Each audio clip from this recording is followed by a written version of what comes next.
Question is, a sprue in a sand mold has a top diameter of 20 millimeter and height of 200 millimeter. The velocity of the molten metal at the entry of the sprue is 0.5 meter per second. Assume acceleration due to gravity as 9.8 meter per second square and neglect all losses.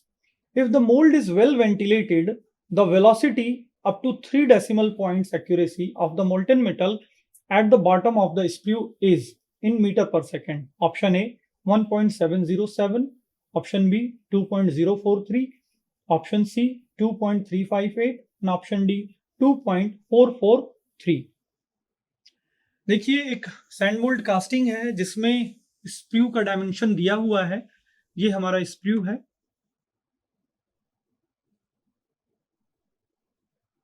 Sprue decreasing cross section होता है। तो sprue का dimension दिया हुआ है diameter of 20 mm। Diameter जो sprue का है वो 20 mm दिया हुआ है। D is equal to 20 millimetre. अगर इसे मैं मीटर में लिखना चाहूं तो ये हो जाएगा 0.02 metre. 1 millimetre is equal to 10 to power minus 3 metre. उसके according D is equal to 0.02 metre हो जाएगा।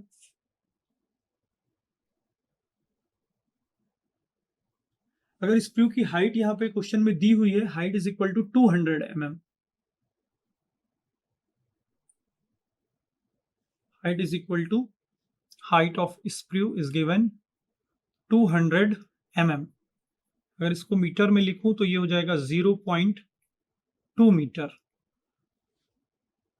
उसके बाद क्वेश्चन में दिया हुआ है velocity of molten metal at the entry of the sprue, यानी यहां पे एंट्री है, ये सेक्शन जो है ये एंट्री है हमारे स्प्रू का, ये स्प्रू है। एंट्री पे वेलोसिटी दी हुई है। जब एंट्री पे वेलोसिटी दी हुई है इसका मतलब हमें यहाँ पे पोरिंग कप भी शो करना पड़ेगा। ये हमारा पोरिंग कप हो गया या पोरिंग बेसिन भी इसको हम लोग बोलते हैं। तो यहां पे जो वेलोसिटी है, मान लीजिए इस सेक्शन को मैं 1 मान लेता हूं, इस सेक्शन को 2 मान लेता हूं और इस सेक्शन को मैं 3 मान लेता हूं। तो velocity at the entry of the sprue question में दिया हुआ है v2, यानी v2 की वैल्यू दी हुई है 0.5 मीटर पर सेकेंड।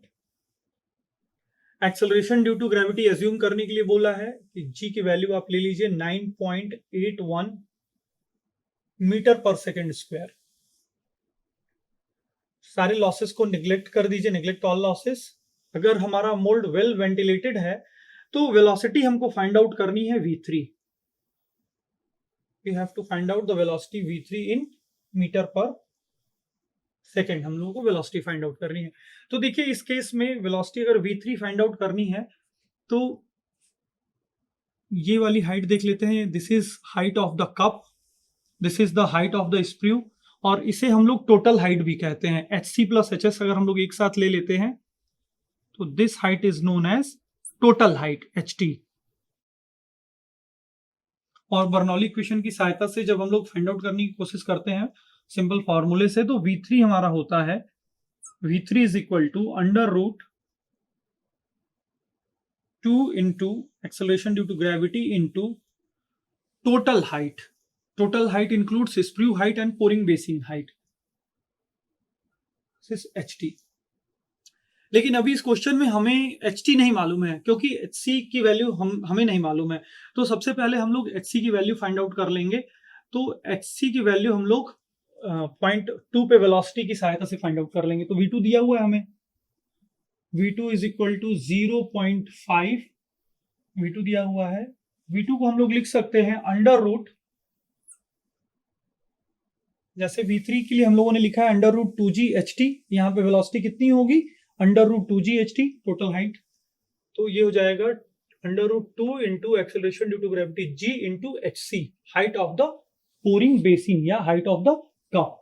तो यहां से हम लोग आसानी से HC फाइंड आउट कर लेंगे। ये हो जाएगा हमारा 2 इंटू 9.81 इंटू HC। कैलकुलेटर की सहायता से इसे हम कैलकुलेट करेंगे तो HC की वैल्यू हमको मिल जाएगी 0.01274 मीटर। अब HC हम लोगों को मालूम चल गया है तो हम लोग HT आराम से फाइंड आउट कर सकते हैं। HT इज इक्वल टू क्या होता है?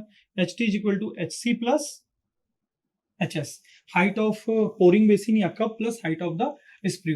तो HT हमारा हो जाएगा 0.01274 प्लस HS की वैल्यू हम लोगों को पता है, HS की वैल्यू है हमारी 0.2 मीटर, यानी इसको हम लोग लिख सकते हैं 0.200 मीटर।